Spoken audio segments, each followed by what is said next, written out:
Hi friends, welcome back to my channel. இன்றைக்கி நாம் பார்க்க போகிற வீடியோ என்ன பார்த்தீங்கன்னா, உங்கள் ஃப்ரிட்ஜில் கூலிங் குறைந்து விட்டதா?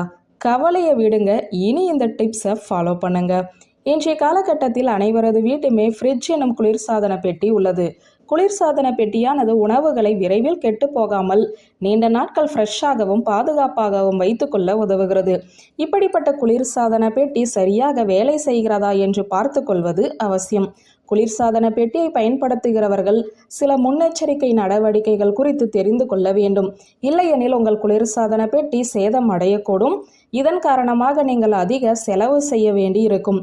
கோடை காலத்தில் இந்த பிரச்சனை அதிகமாக வருவது வழக்கமான ஒன்றுதான் என்றாலும் அதனை அவ்வப்போது கவனிக்க வேண்டும். குறிப்பாக அதன் குளிர்ச்சி தன்மை சரியாக உள்ளதையும் உறுதி செய்ய வேண்டும்.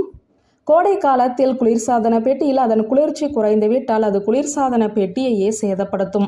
ஃப்ரிட்ஜ் பழுதடைந்தால் அதை சரி செய்ய குறைந்தது 3000 முதல் 4000 ரூபாய் வரை செலவாகும். அதனால் நீங்கள் சில முன்னெச்சரிக்கை நடவடிக்கைகளை எடுத்தால் உங்கள் குளிர்சாதன பெட்டி சேதமடையாது. அதை பற்றி தான் இன்றைக்கி நம்ம பார்க்க போகிறோம். உங்களுடைய குளிர்சாதன பெட்டியில் உறைந்த பனிக்கட்டி இருந்தால் நீங்கள் அதை ஒரு கூர்மையான பொருளை கொண்டு அகற்றக்கூடாது. அப்படி செய்தால் உங்கள் ஃப்ரீசர் துளைகளால் சேதமடையும். இதனால் வாயு கசிவு ஏற்பட்டு உங்கள் குளிர்சாதன பெட்டி குளிர்ச்சி அடையாது.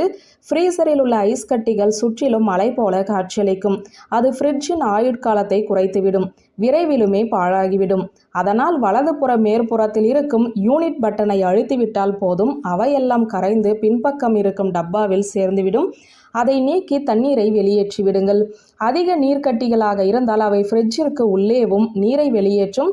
அந்த சமயத்தில் ஃப்ரிட்ஜை அணைத்துவிட்டு முற்றிலும் துடைத்துவிட்டு பொருட்களை வையுங்கள்.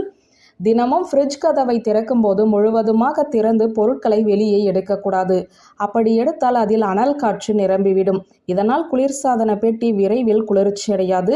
ஃப்ரிட்ஜை அடிக்கடி ஆஃப் செய்து ஆன் செய்தான் அதனால் அதன் கம்ப்ரஸரை பாதிக்கிறது. அத்தகைய சூழ்நிலையில் அதன் குளிர்விக்கும் தன்மையும் குறைந்து விடலாம். ஃப்ரிட்ஜை மாதம் அல்லது 2 வாரத்திற்கு ஒரு முறை சுத்தம் செய்வது அவசியம். அவ்வாறு சுத்தம் செய்யும் போது பொருட்களை வெளியே எடுத்துவிட்டு ஐஸ் கட்டிகள் கரைந்து நீர் வெளியேறியதும் வெதுவெதுப்பான நீரை கொண்டு பருத்தி துணியால் துடைத்திடுங்கள். அவை காய்ந்ததும் பொருட்களை உள்ளே வைத்து ஆன் செய்து விடுங்கள்.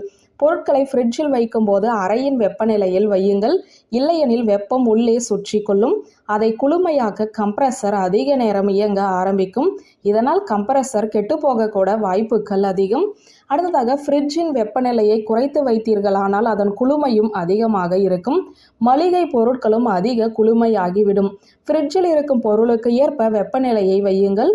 கதவின் மேலுள்ள ரப்பர் கேஸ்கெட்டை மாதத்திற்கு ஒரு முறை கழட்டி சுத்தம் செய்வது அவசியம். கழுவும் போது வினிகர் பயன்படுத்தி கழுவினால் பிசுபிசுப்புகளின்றி சுத்தமாக இருக்கும். இல்லையெனில் ஃப்ரிட்ஜின் குளுமை வெளியேறி பொருட்கள் கெட்டுப்போகும். மின்சார செலவும் அதிகமாகும். இந்த விஷயங்களை பின்பற்றினால் உங்கள் ஃப்ரிட்ஜ் கெட்டு போகாது. அதன் குளிரூட்டும் திறன் அப்படியே இருக்கும். வியூவர்ஸ், இந்த வீடியோ உங்களுக்கு பிடித்திருந்தால் லைக், கமெண்ட், ஷேர் பண்ணுங்க. நன்றி.